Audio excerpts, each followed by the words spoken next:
ఉమ్మడి కరీంనగర్ జిల్లాకు పదవుల కేటాయింపులో బీఆర్ఎస్ ప్రభుత్వం మరోసారి ప్రాధాన్యత ఇచ్చింది. ఉమ్మడి కరీంనగర్ జిల్లాకు చెందినటువంటి ఇద్దరు వ్యక్తులకు శాసనమండలిలో చీఫ్ విప్తో పాటుగా విప్ పదవులను కట్టబెట్టింది. ఉమ్మడి కరీంనగర్ జిల్లాకు చెందినటువంటి ఎమ్మెల్సీ భానుప్రసాదరావుకు శాసనమండలిలో చీఫ్ విప్గా, అదేవిధంగా హుజరాబాద్ ఎమ్మెల్సీ కౌశిక్ రెడ్డికి విప్గా పదవులను ఇచ్చింది. ముఖ్యమంత్రి కేసీఆర్ ఈ ఇద్దరికి పదవులు ఇవ్వగా మొత్తంగా ఉమ్మడి జిల్లాలో ఇప్పటికే 3 మంత్రులు, అదేవిధంగా 6 నామినేట్ పదవులు ఇప్పటికే దక్కడం జరిగింది.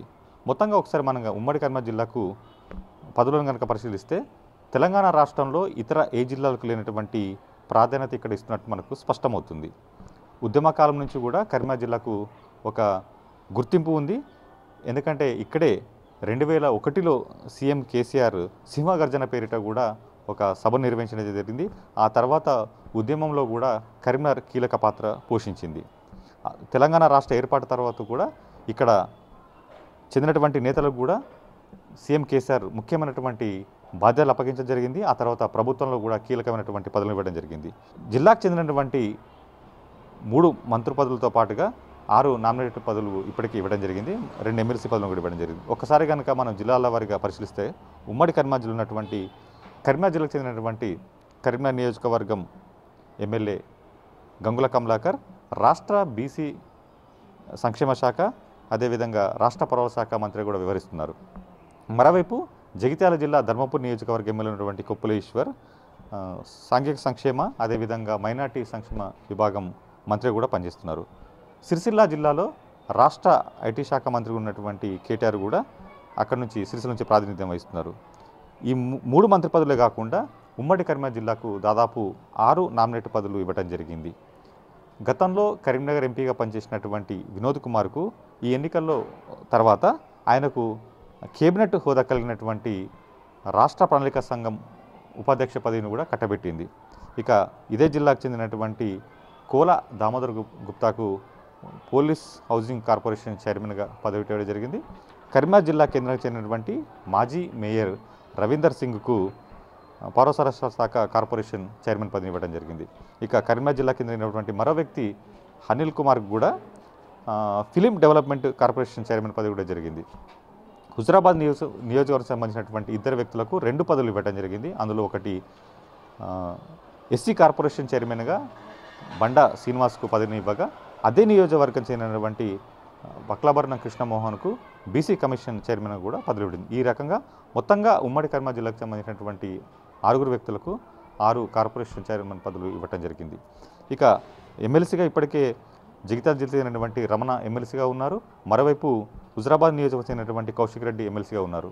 తాజాగా ఇప్పుడు 2 పదవులను ఇవ్వడం జరిగింది.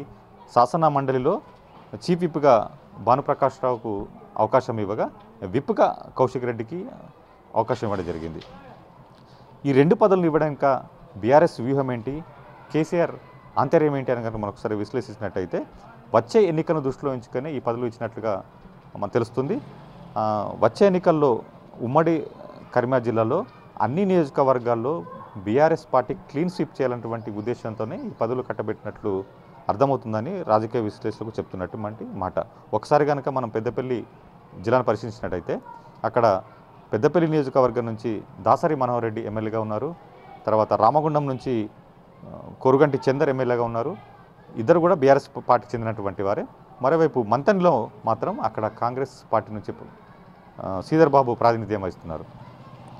ఆ ఒక్క నియోజకవర్గాన్ని కూడా కైవసం చేసుకోవాలనేటువంటి ఉద్దేశంతోనే ఆ తర్వాత అక్కడ పెద్దపల్లి జిల్లాలో పార్టీని బలోపేతం చేయాల్సినటువంటి అవసరాన్ని గుర్తించినటువంటి పార్టీ అధినేత ముఖ్యమంత్రి కేసీఆర్ అక్కడ క్యాబినెట్ హోదా కలిగినటువంటి ఈ శాసన మండలి చీఫ్ పదవిని భానుప్రకాష్ రావుకు ఇచ్చినట్టు తెలుస్తుంది.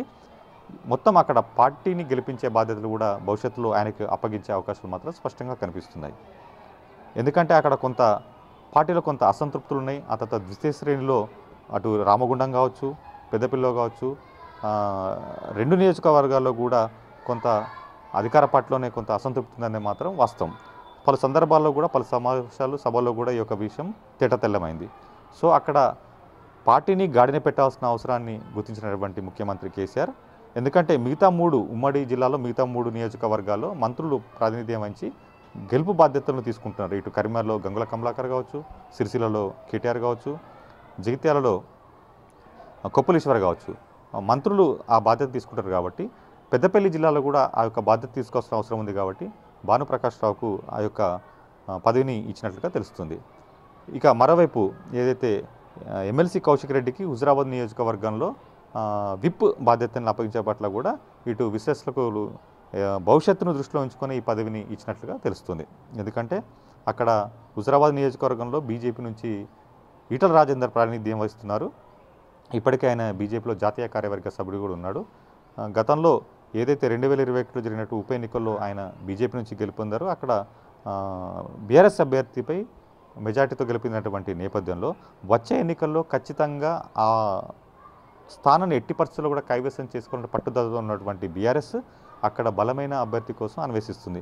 అందులో భాగంగానే ఇటు భవిష్యత్తులో కౌశిక్ రెడ్డికి ఇచ్చినా ఇంకే ఎవరికి ఇచ్చినా కూడా అక్కడ ఖచ్చితంగా గెలిచినట్టు పంతంతో ఉన్నటువంటి బీఆర్ఎస్ పార్టీ ఒక కౌశిక్ రెడ్డిని మాత్రం అక్కడ స్ట్రాంగ్గా చేస్తుందని మాత్రం అర్థమవుతుంది. ఎందుకంటే ఇప్పటికీ అతనికి ఎమ్మెల్సీ పదవి ఇవ్వడంతో పాటుగా ఇటు విప్ను పదవి కూడా కట్టబెట్టింది. దీంతో అతను అక్కడ బలంగా మారేటువంటి అవకాశం ఉంటుంది. కాబట్టి అతను సమర్థంగా ఎదుర్కోవాల్సినటువంటి అవసరం ఉంది. కాబట్టి విప్ను కూడా ఇచ్చినట్లుగా విశ్లేషకులు భావిస్తున్నారు.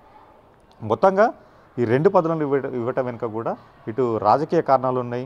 ఆ తర్వాత భవిష్యత్తులో జరగనున్నటువంటి ఎన్నికల్లో ఖచ్చితంగా గెలవాల్సిన అవసరం, అదేవిధంగా ఉమ్మడి జిల్లాలో బీఆర్ఎస్ పార్టీని బలపరంగా మార్చడం పట్ల ఉన్నట్టు ఆవశ్యకతను గుర్చినటువంటి బీఆర్ఎస్ అధినేత ముఖ్యమంత్రి కేసీఆర్ ఈ రకంగా ఈ 2 పదవులు ఇచ్చినట్లు రాజకీయ విశ్లేషకులు చెప్తున్నటువంటి మాట. మొత్తంగా ఏదేమైనప్పటికీ కూడా ఉమ్మడి కరీంనగర్ జిల్లాకు మాత్రం మరోసారి 2 పదవులు దక్కడం పట్ల మాత్రం జిల్లావాసులు సంతోషాన్ని వ్యక్తం చేస్తున్నారు. రామకృష్ణ, ఐడ్రీమ్ మీడియా, కరీంనగర్ నుంచి.